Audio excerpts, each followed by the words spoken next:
Thank you for having us today. I'm going to go into a little refutation real quickly with the last speaker and then get into a little positive matter and show you how a little depth of this idea will actually, the judge will obviously realize that this is a terrible plan and actually make the UN worse and actually make the world worse. So going into reverse of what he just said, he said they're trying to make an image of legitimacy. Well, giving a voice or a seat at the table to African dictators is actually going to make the UN more worthless to those countries that they're trying to actually represent. Because if you give a random lottery, which this side said that they're against a random lottery where people can get a seat at the table as in the status quo in the Security Council, but what they're doing is saying there's going to be a random lottery for a permanent seat at the table, and we're saying over here, when we talked about which countries actually meet the criteria, they came up with two that they can actually show are stable. They didn't show that they meet our criteria of security members. But they said, well, those are two countries that work. Well, we're saying the majority of countries in Africa not only are not stable, but they don't meet the criteria of a permanent member. They don't even meet the criteria of sitting at the security table if they're run by dictators. And they actually just mentioned over here that the which country was it? The al-Bashir won't even be arrested by his own leadership, right? So they want that person not only to sit at the Security Council, but permanently. A country that won't even arrest an international indicted criminal, right? A genocide. So no, let me continue on with this. So we think that this actually just changed. The tables just changed because they're saying they want a permanent seat at the table, a random lottery for a dictator to come to the UN, and we don't think that only one works, and we think that's a fatal flaw in their plan. And now. Sure, go ahead. You're insinuating that every African country has a dictator for a leader. We're not saying that. We don't want a dictator on the seat of the Security Council either. We want a legitimate, democratic leader from an African country. Sure, but you're giving a permanent seat at the table for a majority of leaders that we're saying in Africa are not only the best leaders, but are not stable. And with all of the revolutions that have gone on in some of the African countries, with the exception of two that are moderately stable for the past few years, you're going to give a voice to the Democratic Republic of Congo, which we don't think is a legitimate government. So that leader's going to get a random lottery, win the, okay, it's my year, I got to go, I'm from Congo, South Korea last year, now it's me. They're going to come to the table and sit at the Security Council with the rest of the legitimate world who actually has much to bring at the table, who actually, all of those other countries have much to lose in the world. This leader doesn't have much to lose in the world and isn't a legitimate leader in the beginning because he's killing his own people. So we don't think that this, not only the random lottery plan has any ideas, and that's why we're saying that the plan from the beginning was a random lottery for an African person to come here. We don't even know which leaders those are. So is it South Africa, or is it a random leader from Africa, or is it somebody representing all of the African countries, right?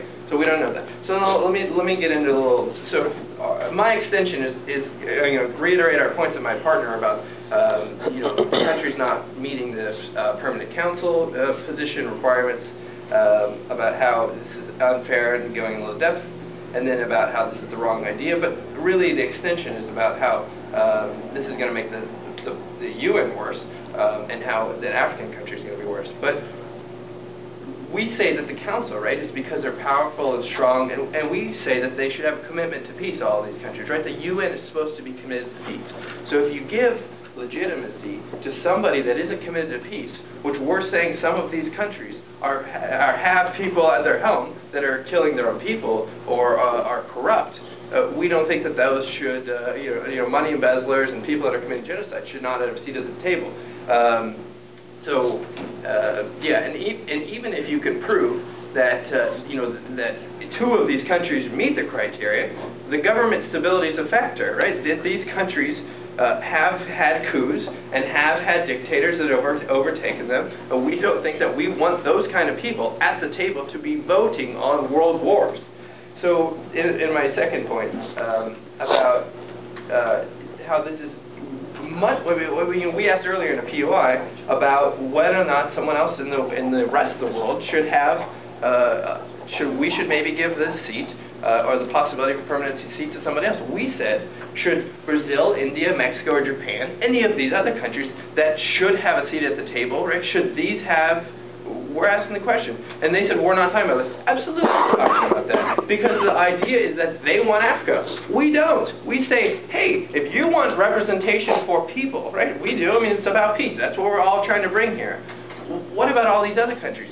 Some of these countries have had oppression. Some of these countries have had imperialism, right? So why does India not deserve a seat at the table when they're committed to peace? They're committed to working forward in the world. Why does India or Brazil, which is now the fifth-ranked economy in the world, or going to be pretty soon? Why does Brazil not have a seat at the table to represent South America, right, and Central America with Mexico, right? Those are big blocks in the world, of those continents, but they want nothing to do with that, right? Even though those countries have had a hard time too as well, and those economies are big, and those people are committed to peace as well. On that point? Go ahead.